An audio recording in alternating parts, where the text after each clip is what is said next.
ساخت کامپوننت و وریانت، حالت هاور. حالا وقتشه یک کامپوننت حرفه‌ای بسازیم که حالت هاور یا شناور داشته باشه.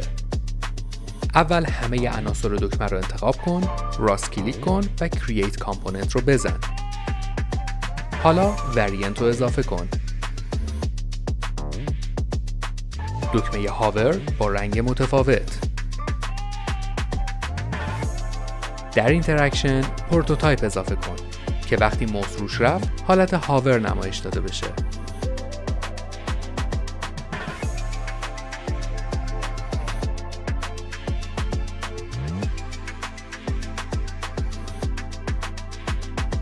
حالا دکمه ما پویا شده و آماده استفاده در تمام پروژه هاست. ممنون از اینکه با سابسکرایب از کانال من حمایت میکنید.